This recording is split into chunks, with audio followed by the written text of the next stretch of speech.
አንድ ቀን የሰማ ሰው ዘኬዎስ ተመልሶ ጊዜውን ተጠቅሞ መንግስተ ሰማያት ገብቷል። 3 ዓመት አብሮ የቆየው ይሁዳ ጊዜውን መቀለጃ ስላደረገው ከክርስቶስ መንግስት ውጭ ሆኗል። እግዚአብሔር በምድር ላይ ከሰጠን በጣም ትልቁ ስጦታ ጊዜ። ዓለም መጨረሻዬ ነው ብሎ ያሰበ ሰው ሁሉንም ነገር በዚህ ዓለም ኑሬ ልፍጀው የሰማዩን ማናየ ይላል። ዓለም ለእኛ መሻገሪያችን ናት ብሎ ያሰበ ሰው ደግሞ ዓለምን ተጠቅሞባት ይሄዳል። በሰጠን ጊዜ ካልተጠቀም ከእድሜያችን ቀንሶ ያነሳል። የማያፈራለትን ዛፍ በጓሮ የሚንከባከብ ገበሬ ጅል ማን አለ? በቀኝ የተሰቀለ ወንበዴ መንግስተ ሰማያትን የወረሳት በ3 ሰዓት ዝግጅት። ቁራው ሲሏችሁ ልጅ ነኝ ትላላችሁ። ኃጢአት ሲሆን ልጅ ነኝ አትሉም ትላላችሁ። እውነትን የያዙ ሰዎች ነፃ ናቸው።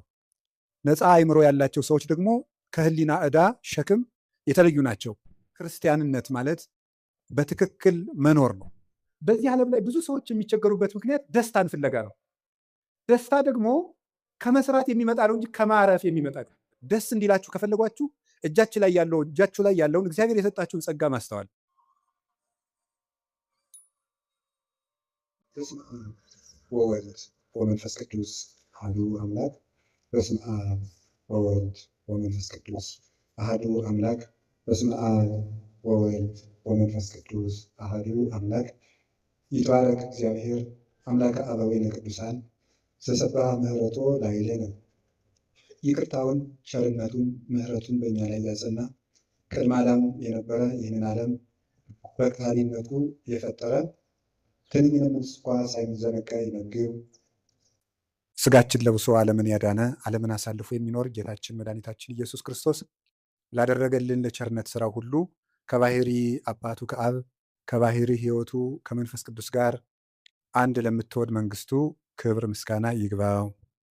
የእናታችን የቅድስት ድንግል ማርያም የቅዱሳን መላእክት የቅዱሳን ነቢያት የቅዱሳን ሐዋርያት የሰማዕታት የጻድቃን ረድኤታቸው በረከታቸው ከሁላችን ጋር ጸንቶ ይኑር። በመካከላችን ተገኝቶ እንዲያስተምረን ቅዱስ ፈቃዱ ይሆንልን። እንደ እግዚአብሔር ፈቃድ የምንማማርበት ርዕሳችን ጊዜ ለምን በሚል ርዕስ ነው የምንማማረው። እንግዲህ ኦርቶዶክሳዊነት ወይም ኦርቶዶክሳዊ ሰው አንድ የቤተ ክርስቲያን አባት ሲናገር በትክክል የሚኖሩ ሰዎችን ካያችሁ እነርሱ ክርስቲያኖች ናቸው ብሎ ይናገራል። በትክክል የሚኖሩ ሰዎችን ካያችሁ እነርሱ ክርስቲያኖች ናቸው። ክርስቲያኖች እውነትን የሚያምኑ ናቸው። እውነት ነፃ ያወጣል። ስለዚህ ነፃ ፍጡሮች ናቸው። ነፃነትም ከእውነት ነው፣ እውነትም ነፃነት ነው። እውነትን የያዙ ሰዎች ነፃ ናቸው። ነፃ አእምሮ ያላቸው ሰዎች ደግሞ ከህሊና ዕዳ ሸክም የተለዩ ናቸው። እነሱ በትክክል ራሳቸውንም ዓለምንም መምራት መኖር ይችላሉ። እና ክርስቲያንነት ማለት በትክክል መኖር ነው። ክርስቲያንነት በትክክል መኖር ከሆነ ስለ እያንዳንዱ ነገር እንዴት እንደምናደርገው ማወቅ አለብን። ክርስቲያኖች አንድ ነገር እጃቸው ሲገባ ምን ሊያደርጉት እንደሚገባ የሚያውቁ ናቸው። ለምሳሌ ሕፃናት አንድ ነገር እጃቸው ላይ ቢገባ ምን እንደሚያደርጉት አያውቁም። በብዙ ልፋት የተገኘ ተቆፍሮ የተገኘ ወርቅ ወይም ዕንቁ ወስዳችሁ እጃቸው ላይ ብታስቀምጡ ወይ ይጫወቱበታል፣ ወይ ይወረውሩታል፣ ወይም ደግሞ ጭቃ ውስጥ ሊጥሉት ይችላሉ። ስለዚህ እንደዚያ እንዳይሆን የበሰለ ሰው ምልክቱ እጁ ላይ ያለውን ነገር ምን እንደሚያደርገው ማወቅ ነው። የተናቀውን አያከብርም፣ የከበረውንም አይንቅም ማለት ነው። መልካሙን ክፉ አይልም፣ ክፉውን መልካም አይልም። ነቢዩ ኢሳይያስ እንደነገረን አሌ ሎሙ ለለ ይብልዎ ለእኩይ ሰናየ ወለሰናይኒ እኩየ። መልካሙን ክፉ ክፉውን መልካም ለሚሉ ሰዎች ወዮላቸው ይላል። መልካሙን ክፉ ክፉውን መልካም ለሚሉ ወይም የተዋረደውን የሚያከብሩ የተከበረውን የሚያዋርዱ። ያው ሰው ህሊናው ሲንሸዋረር አጥርቶ ማየት ሳይቻለው ሲቀር የከበረው ነገር ዝቅ ብሎ ይታየዋል፣ ዝቅ ያለው ነገር ደግሞ ትልቅ ሆኖ ይታየዋል።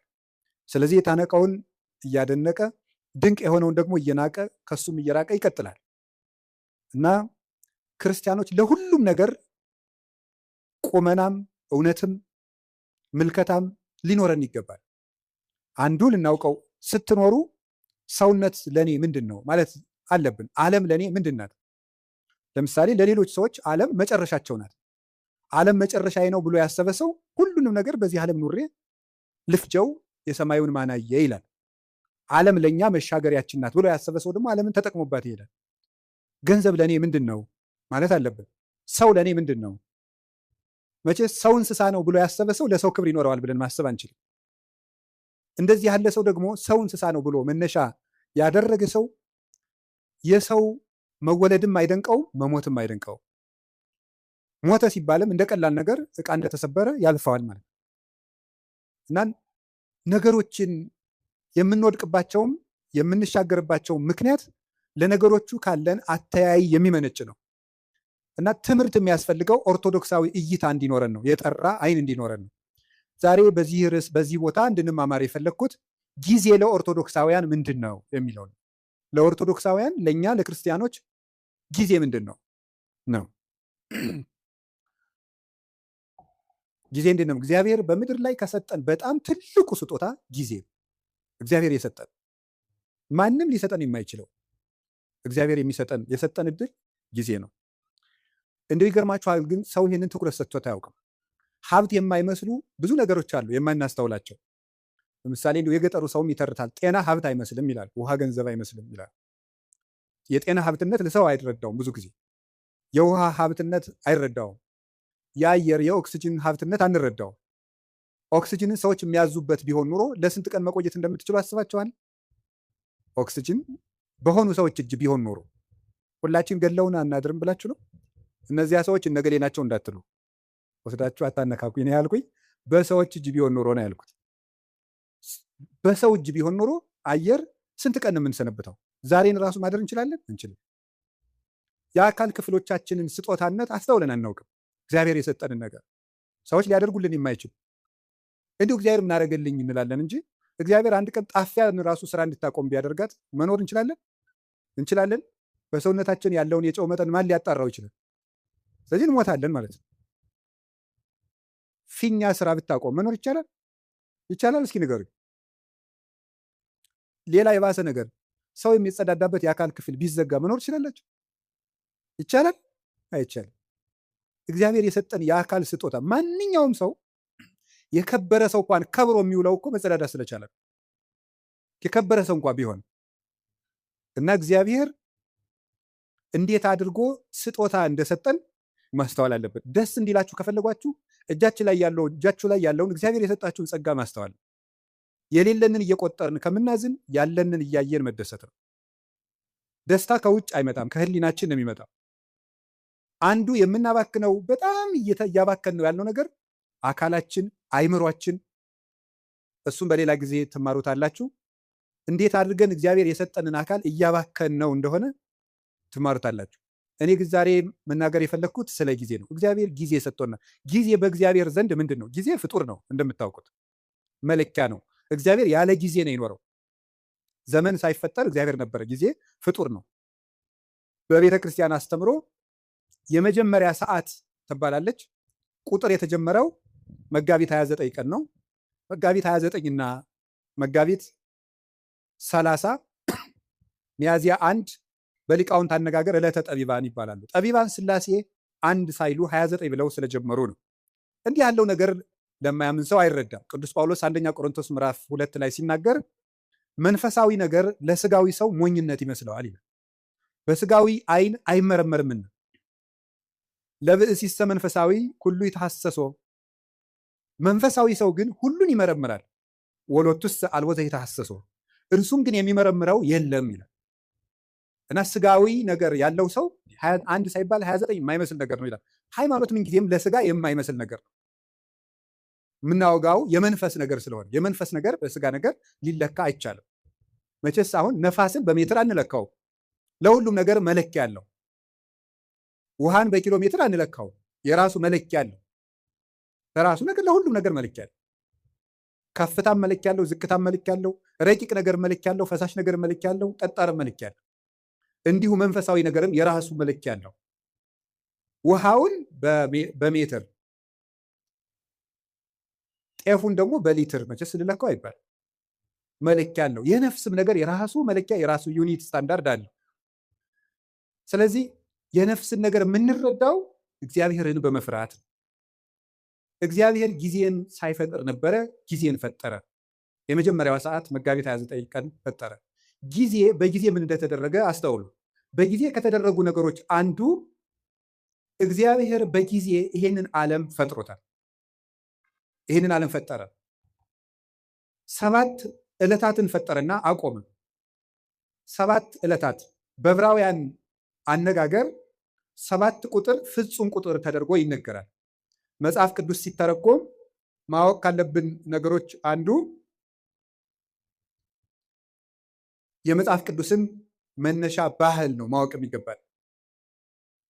የመጽሐፍ ቅዱስን መነሻ ባህል ስናውቅ መጽሐፍ ቅዱስን መረዳት እንችላለን። ስለዚህ በዕብራውያን ወይም በእስራኤል ባህል 7 ቁጥር እንደ ፍጹም ቁጥር ይቆጠራል። በኢትዮጵያ ለምሳሌ 10 ቁጥር እንደ ፍጹም ቁጥር ይቆጠራል አይደል? አታውቁም? ለምሳሌ የሆነ ሰው 10 ጊዜ አጨቅጭቀኝ ይላል። እናንተ ግን 3 ጊዜ ብቻ ሊሆን ይችላል ያላችሁት። ለምንድነው 10 ጊዜ የሚለው? ጭራሽ ማለት ነው፣ ፍጹም ማለት ነው። በዕብራውያን 7 ቁጥር ፍጹም ነው ብያችሁ ነበረ። እስመ ሁልቆ ሳብዕ በኀበ ዕብራውያን ፍጹም ውእቱ፣ በዕብራውያን በእስራኤል 7 ቁጥር ፍጹም ነው ይላል እግዚአብሔር። ስለዚህ ምን አደረገ? 7 ዕለታት ብቻ ፈጠረ። ለምንድን ነው እግዚአብሔር 7 ዕለት ብቻ የፈጠረው ስትሉ 7ቱ ቀኖች ፍጹም ናቸው ለማለት ነው። 7 ብቻ። ለምን 8 ቀን አይፈጥርም እግዚአብሔር? ወይስ ዝቅ ብሎ 6 ቀን ቢያደርገው ምን አለ? የዓመቱን መለኪያ 7 ቀን ያደርገው ለምን ይመስላችኋል? 7ቱም ዕለታት ፍጹም ናቸው ይላል። እንዲያውም ንገራቸው፣ የዚህ ዓለም ዋና ምሰሶዎች 7 ዕለታት ናቸው። በመጽሐፈ ምሳሌ ምዕራፍ 9 ከቁጥር 1 ጀምሮ እንዲህ ይላል፣ ጥበብ ሐነጸት ቤተ ወአቀመት ላቲ 7 አዕማደ፣ ጥበብ ቤቷን ሰራች 7 ምሰሶዎችንም አቆመች ይላል። ጥበብ ቤቷን ሰራች። ጥበብ የተባለ እግዚአብሔር ወልድ ነው። መንፈሳዊ ትርጉም አለው። የዛሬው ዓላማችን ግን እሱ አይደለም። ጥበብ ወልድ ይችን ዓለም ፈጠረች፣ 7 ምሰሶ አቆመች ማለት 7 ዕለታትን ፈጠረች ማለት ነው። 7ቱ ዕለታት ለምንድን ነው ምሰሶ የተባሉ ሲባል ምሰሶ ቤቱን እንደሚያጸናው በዚህ ዓለም የሚኖር ነገር ሁሉ ጸንቶ የሚኖረው በ7ቱ ዕለታት በሚሰራ ስራ ነው ማለት ነው። ምሰሶ ሲፈርስ ወይም ምሰሶ ቢነቀል ቤቱ እንደሚናድ ሁሉ የሰው ልጅ ሕይወቱ የሚናደው ወይም የሚፈርሰው በ7ቱ ቀናት በሚሰራቸው ስራዎች ናቸው። 7 ቀን የምንሰራው ስራ ወይ ሕይወታችንን ያፈርሳል ወይ ሕይወታችንን ይሰራል። ምሰሶዎቹ በትክክል የቆሙለት ቤት እንደማይፈርሰው 7ቱን ዕለታት እንዴት መጠቀም እንደሚችል የሚያውቅ ሰው የጸና ቤት ይኖረዋል። የልብ ቤት፣ የአእምሮ ቤት፣ የስጋ ቤት፣ የነፍስ ቤት ይኖረዋል። ስለዚህ ዕለታትን ከመጠቀም ነው። እንኳን እኛ እግዚአብሔር ራሱ ቀን ተጠቅሞ ነው ስራ ይሰራል። ቀንን የማይጠቀም ሰው ምንም ማድረግ አይችልም። እግዚአብሔር 6 ቀን ነው ይህን ዓለም የፈጠረው። አይገርማችሁ? በ6 ቀን ዓለምን ፈጠረ። ምን ማለቱ ይመስላችኋል? ኋላ ያን 6 ቀን ደግሞ ለእኛ ሰጠን። የሰጠኋችሁ 6 ቀን እኔ ዓለምን የፈጠርኩበት ነው። እናንተ የምትቀልዱበት እሁድ 4 ባህሪያት የተፈጠሩበት ነው። መሬት፣ ውሃ፣ ነፋስ፣ እሳት፣ 4 ባህሪያት፣ 7 መላእክት፣ 7 ሰማያት፣ መላእክት፣ ብርሃን፣ 8 ፍጥረታትን ያከናወንኩበት ቀን ነው። እናንተ የምትቀልዱበት ሰኞ ይሄን የምታዩትን ጠፈር የዘረጋውበት ቀን ነው። እናንተ የምትቀልዱበት ማክሰኞ በምድር ላይ ያሉ እጽዋትን ሁሉ የፈጠርኩበት ቀን ነው። እናንተ እንደዋዛ የምትገፉት ረቡዕ በዚህ ዓለም የሚያሸበርቁ ፀሐይ፣ ጨረቃ፣ ከዋክብትን ያበራሁበት ቀን ነው። እናንተ በስንፍና የምትሸኙት ሐሙስ በባህር ውስጥ ያሉ አዞ፣ ጉማሬ፣ ሌሎችን ማሳንበሪዎችን በክንፍ የሚበሩትን በእግራቸው የሚሽከረከሩትን በክንፋቸው የሚበሩትን ሁሉ ያስገኘሁበት ቀን ነው። እናንተ በዋዛ በፈዛዛ የምታሳልፉት ዓርብ በአርአያዬ በአምሳሌ ሰውን የፈጠርኩበት ቀን ነው ማለቱ ነበረ። ሰኞ፣ ማክሰኞ፣ ረቡዕ እንደዋዛ ሲያልፉ እነዚህ ትዝ ብሏቸው ቃል እነዚህ ሁሉ ዓለማት 20 ዓለም ነው ያለው። አሁን እኛ ከ20 ዓለማት የምንኖረው በአንዷ በዳረ ጎጧ በጫፏ በዚች ምድር ነው። እግዚአብሔር የፈጠረው 20 ዓለም። ከ20ኛው በዚች ዓለም የምናየው ነገር ሁሉ እንኳን ተመርምሮ አይዘለቅም። ሕሊና ራሱ ይደክማል ቢያስብ። እንኳንስ ሌላውን ያንን ሰው ተፈጥሮ እንኳን ብታዩት ሊገባና ይችላል። እንደዚህ ያሉ ድንቅ ነገሮች የተደረጉት በ6 ቀን። የጊዜን ጥቅም አያችሁት? በሰባተኛው ቀን እግዚአብሔር አረፈ። ምን ማለት ይመስላችኋል? እግዚአብሔር 6 ቀን ሰራና አረፈ። ስራችሁ ብዙ ይሁን እረፍታችሁ ጥቂት ይሁን ማለቱ ነበር። በቁሙ ነው፣ ወርቅ አለው፣ መንፈሳዊ ትርጉም አለው። ስራችሁ ብዙ ይሁን እረፍታችሁ ግን ጥቂት ይሁን። ይኸውላችሁ በዚህ ዓለም ላይ ብዙ ሰዎች የሚቸገሩበት ምክንያት ደስታን ፍለጋ ነው። ደስታ ደግሞ ከመስራት የሚመጣ ነው እንጂ ከማረፍ የሚመጣ አይደለም። ሐዘን ከየት ይወለዳል ካላችሁ ከረፍት ብዛት። የኃጢአት ምንጮች የሚባሉት መብል፣ መጠጥ፣ የረፍት ብዛት፣ እንቅልፍ ናቸው። ስለዚህ እረፍት የሚያበዙ ሰዎች ሁልጊዜም ህይወታቸው ሐዘንተኛ ነው። የእንቅልፍ ብዛት የተቦጫጨቀ ልብስ ያስለብሳል ይላል ሰሎሞን። ድሃ ያደርጋል ማለት ነው። ብዙ የምትተኛ ከሆነ የእንቅልፍ ብዛት መጽሐፍ ቅዱስ ነው ያለው፣ የተቦጫጨቀ ልብስ ያስለብሳል። ጊዜን ባለመጠቀማችን ምክንያት አይ ጊዜ የሰጣቸው አያገሌ ሀብታሙ ነው ምናምን ቢባል የድንቁርና ጉዳይ ነው። በጊዜ ያለመጠቀማችን እንዴት እንደሚጎዳን ተመልከቱ። እስቲ ርዕሳችን ምንድን ነው? እስቲ በሉ ምን አላችሁኝ? ጊዜ ለምን? እግዚአብሔር በጊዜ ዓለምን ምን አደረገበት አልኳቸው? ፈጠረ፣ ዓለምን አጸናበት። ጊዜ ምሰሶ ነው። ጊዜ መፍጠሪያ ነው። የሌለን ነገር ማምጫ ነው። ጊዜውን የሚጠቀም ሰው የሌለ ነገር ያመጣል። እግዚአብሔር በጊዜ የሌለን ነገር አመጣ። ሰማይ አልነበረ፣ ምድር አልነበረ። የሌለንን ነገር ማምጣት ከፈለጋችሁ ጊዜያችሁ ተጠቀሙ። ጊዜ ላይ የሚቀልድ ሰው ምኞቱን ታቅፎ ይሞታል እንጂ ምንም አያመጣም። ጊዜ ነው የሌለውን ያመጣል። እግዚአብሔር በጊዜ ለክቶ የምህረት ቀጠሮ ሰጠ። በኖህ ዘመን 120 ቀን 120 ዓመት ሰጠው አለ። 100ውን ቀለዱ፣ በ20 አጠፋቸው። 20ውን ትቶ አጠፋቸው። በኖህ ዘመን የነበሩ ሰዎችን 120 ሰጣቸው። 20ው ሲቀር ንስሐ እንገባለን ሲሉ 100 ሳያልቅ ጨረሳቸው። ጊዜን ካልተጠቀምክበት ብሰጥህም አትጠቀምበት ብሎ ወሰዳቸው። ዛሬ ለምን ይመስላችኋል የምንቀሰፈው? እግዚአብሔር ጊዜ ሰጠ፣ አልተጠቀምንበትም። ስለዚህ እየቀነሰ ይወስድናል ማለት። በሰጠን ጊዜ ካልተጠቀም ከእድሜያችን ቀንሶ ያነሳናል። የማያፈራለትን ዛፍ በጓሮው የሚንከባከብ ገበሬ ጅል ማን አለ? የባስ በጠፈጠፉ እየተጠፈጠፈ ሌሎችን አዝመራዎች እንዲያጠፋቸውን ይልቁን በጊዜ መቁረጥ ነው። ስለዚህ እግዚአብሔር ይቆርጣል። የማያፈራው ፍሬ የማያፈራውን ዛፍ ከሱ ይቆርጡታል ብሎ ንግሩ። ወይ ወዲጎ ውስጥ እሳተ ገሃነም፣ በእሳት ያቃጥሉታል። ምን ፍሬ የማያፈራውን ቅርንጫፍ። አነ ውእቱ ሐረገ ወይን ዘጽድቅ ወአንትሙ አይጹቂሁ ንበሩ በየ ወአነብክሙ። እኔ የወይን ሐረግ ነኝ፣ እናንተ ደግሞ ቅርንጫፎች ናቸው። በእኔ ኑሩ፣ እኔም በእናንተ እኖራለሁ። ፍሬ አፍሩ፣ ካላፈራችሁ ትቆርጣላችሁ። እግዚአብሔር በጊዜ ምሕረት ሰጠ፣ በጊዜ ያልተጠቀሙትን ደግሞ አጠፋቸው። እግዚአብሔር ለመወለድ 5500 ዘመን ቀጠረ። 5500 ዘመን ሲፈጸም ተወለደበት። ዋመ በጽሐ ጊዜሁ ፈኖ እግዚአብሔር ወልዶ ዋሂደ ወተወልደ እምብእሲት። የዘመን ፍጻሜ በደረሰ ጊዜ እግዚአብሔር ተቀዳሚ ተከታይ የሌለ ልጁን ውረድ ተወለድ ሙት ተሰቀል ብሎ ለኩነተ ሥጋ ወደዚህ ዓለም ላከው። ንግድ ክብርት ከምትሆን ከመቤታችንም ተወለደ ይላል። ጊዜው በደረሰ ጊዜ በጊዜ እግዚአብሔር ተወለደ። በጊዜ ዓለምን ፈጠረ፣ በጊዜ ቀጠረ፣ በጊዜ ሱባዔ አስቆጠረ፣ በጊዜ ትንቢት አናገረ። ጊዜው ሲደርስ ደግሞ ተወለደ። እግዚአብሔር በጊዜ ምስጢር ገለጠ። በጊዜ ጌታችን መድኃኒታችን ኢየሱስ ክርስቶስ ብዙ ሰርቶበታል።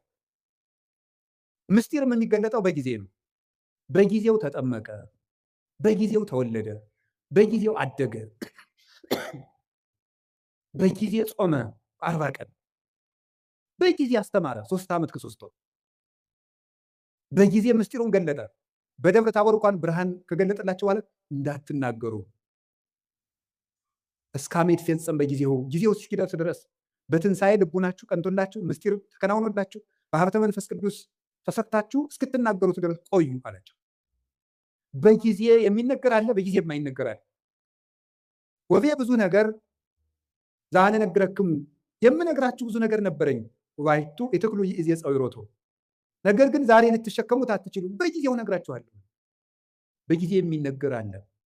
በነገራችሁ ላይ ጥበበኛ ሰው ማለት የት መናገር እንዳለበት የሚያውቅ፣ መቼ መናገር እንዳለበት የሚያውቅ፣ በማይናገርበት ጊዜ ዝም የሚል፣ በሚናገርበት ጊዜ ደግሞ ዝም የማይል፣ ጊዜ ቦታ አይቶ የሚናገር ሰው ነው ጠቢብ የሚባለው። ሁሉም በጊዜው የሚናገር። ጌታችን ኢየሱስ ክርስቶስ በጊዜው ተሰቀለ፣ በጊዜው ተያዘ፣ በጊዜው ሞተ፣ በጊዜው ተነሳ፣ በጊዜው አረገ፣ በጊዜው ሀብተ መንፈስ ቅዱስ ላከላቸው። 10 ቀን ጠብቆ ያለ ጊዜ ጸጋም አይሰጥም። እንዲህ አሁን ልጁን እንደው ልጅ የሌላቸው እናት አባት 9 ወር ከ9 ወር አስቀድሞ እንደው በ3 ወሩ ከብት ጠባቂ ስለሌለን ልጁ ቶሎ እንዲደርስ ይወለድ ቢልኩልህ አይወለድም። ጊዜው ነው የሚወለድ። ለመውለድም ጊዜ አለ። ጸጋም በጊዜው ነው የሚሰጠው። ጥያቄም በጊዜው ነው የሚመለሰው። ጊዜ አለ። አሁን ፈልጌያለሁ ቢባል አይሆንም፣ በጊዜው ይሆናል። መቆየት ያለብንን መቆየት። እግዚአብሔር በጊዜው ሁሉን ሰራ። እንግዲህ ደግሞ በጊዜው ይመጣል። ያ ጊዜ መቼ እንደሆነ ደግሞ አታውቁም ብሎኛል። ትግሁ እንከ እስመ የተአምሩ ጊዜ ይመጽእ እግዚእክሙ፣ ጌታቸው የሚመጣበትን ጊዜ አታውቁምና ተግታችሁ ጠብቁ። ሶበሰ አይመረ በአለቤት ጊዜ ይመጽእ ሰራቂ እምተጋ ዋህለወ፣ ባለቤት ሌባ የሚመጣበትን ጊዜ ቢያውቅ ኑሮ በዚያች ሰዓት ይተጋ ነበር። ግን ሌባው መቼ እንደሚመጣ ስለማያውቅ ሌሊቱን ሙሉ መትጋት አለበት። እናንተም ጌታችሁ የሚመጣበትን ሰዓት ብታውቁት በዚያች ሰዓት ብቻ ትተጉ ነበር። ግን ጌታችሁ በ10 ዓመታችሁ ይምጣ፣ በ20 ዓመታችሁ፣ በ30 ዓመታችሁ ይምጣ፣ በ50 ዓመታችሁ፣ ስትጀምሩ ይምጣ፣ ስትጨርሱ አታውቁትም። ስታገቡ ይምጣ፣ ስትሸመግሉ ይምጣ፣ ሳታገቡ ይምጣ፣ ስታገቡ ይምጣ፣ አታውቁትም። በድህነታችሁ ጊዜ ይምጣ፣ በሀብታችሁ ጊዜ ይምጣ፣ ስትሾሙ ይምጣ፣ ስትሻሩ ይምጣ፣ የምታውቁት ነገር የለም። በሰጣችሁ ጊዜ ተዘጋጅታችሁ ኑሩ ብሎ ሰጥቷል። ጊዜ እንዲህ ያለ ሀብት ነው። የእግዚአብሔር ቤተሰቦች በጊዜ እንጠቀምበት። ጊዜን አባቶቻችን ብዙ ሰርተውበታል። ቅዱስ ቂርቆስ ያን ሁሉ ሰማዕትነት ሲፈጽም የስንት ዓመት ልጅ ነበር? የ3 ዓመት ልጅ። ድንግል ማርያም የአምላክ እናት ስትሆን የስንት ዓመት ልጅ ነበረች? የ15 ዓመት ልጅ ነበረች። እንግዲህ የዚህ ውስጥ 50ም አለ 60ም አለ። እንደገና ደግሞ ወጣት ነኝ እያላችሁ የምትቀልዱ ገና ልጅ አይደለሁ እንደምትል ለተንኮል ሲሆን ልጅ ነኝ አትሉ። ቁራው ሲሏችሁ ልጅ ነኝ ትላላችሁ። ኃጢአት ሲሆን ልጅ ነኝ አትሉ ትላላችሁ። አረ ይሄ ልጅ ነኝ ገና ቆይ ይሄን አትስጡኝ ትላላችሁ አትሉ። ግጥም አድርጎ ለመብላት ልጅ ነኝ የሚላል አለ እንዴ? አይጣል አይደርሳል። አሁን ማለት ተገኝቶ ነው። እንዲሁም ትንንሹ ነው ብዙ የሚበላ። ለማመንዘር ልጅ ነኝ የሚላል የለም። ትንሹም ትልቁም ለጽድቅ ሲሆን ልጅ ነኝ አትበል ብሏል። ሕፃን ነኝ ይተበል እስመ ንዑስ አነ፣ እኔ ልጅ ነኝ አትበል ብሏል። ትንቢተ ኤርምያስ ምዕራፍ 1 ቁጥር 8 ላይ ለበጎ ነገር ልጅ ነኝ አትበል። ስለዚህ የእግዚአብሔር ቤተሰቦች ቅዱስ ጊዮርጊስ 4 ጊዜ ሞቶ ሲነሳ ያን ሁሉ ሰማዕትነት ሲፈጽም ጠቅላላ ዕድሜው 27 ዓመት። በጊዜ አባቶቻችን ተጠቀሙበት። በቀኝ የተሰቀለ ወንበዴ መንግስተ ሰማያትን የወረሳት በ3 ሰዓት ዝግጅት ነው። ለተጠቀመበት ሰው 3 ሰዓት መንግስተ ሰማያትን ያስገኛል። አብሮ የቆመው ሰው ደግሞ በዚያው ሲኦልን አግኝቷል። እድሜ ዘመኑ አንድ ቀን የሰማ ሰው ዘኬዎስ ተመልሶ ጊዜውን ተጠቅሞ መንግስተ ሰማያት ገብቷል።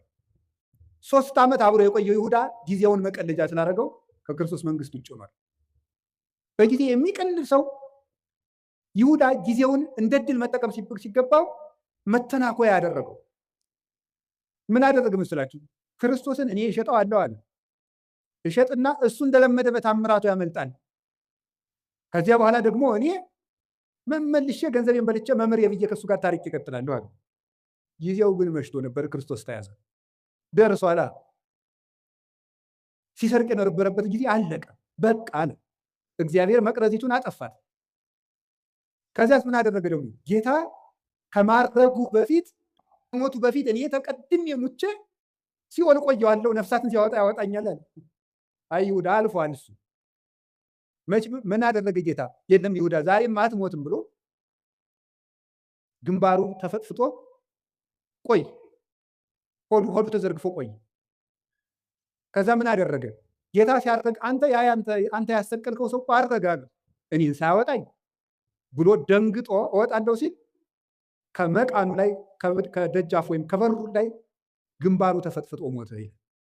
ምን አድርጎ ስትሉኝ በጊዜ ቀልዶ የእግዚአብሔር ምሕረት ጊዜው አብቅቶ በቃኝ ብሎ እግዚአብሔር ታገሰው። 3 ዓመት ቻለው። አብሮት እየዋለ ሙዳየ ምጽዋቱን እየሰረቀ ማእምረ ኅቡዓት ክርስቶስ አብሮት እያለ እየሰረቀ የሚያውቀውን ጌታ እንዳለ አዋቂ መጥቶ አብሮት በሀከረቢ መምህር ደህና ዋልክ እያለ የልቡን በልፍቱ እያደረገ 3 ዓመት ቻለው። በቃኝ አለ እግዚአብሔር። ቸርነትን ላልተጠቀመበት መዓት ይታዘዝለታል። እግዚአብሔር ጊዜ የሚሰጠው ለቸርነት ነው። የተአምርኑ ከመሳሄዱ ለእግዚአብሔር ኪያከ ያገርህ ሀበ ንስሐ የእግዚአብሔር ቸርነቱ አንተን ወደ ንስሐ እንዲመራ አታውቅምን? ይል ቅዱስ ጳውሎስ ሮሜ ምዕራፍ 2 ላይ ሲናገር የእግዚአብሔር ቸርነት እኮ የምሕረት ዕድል ነው፣ መጥፊያ አልነበረም። ሲራክም ይተወስክ ኃጢአተ በዲበ ኃጢአት እንዘ ትብል መሐሪ ውእቱ እግዚአብሔር። እግዚአብሔር ይቅር ባይ ነው፣ እግዚአብሔር ቸር ነው፣ እግዚአብሔር መሐሪ ነው እያልክ በኃጢአት ላይ ኃጢአትን አትጨምር ይል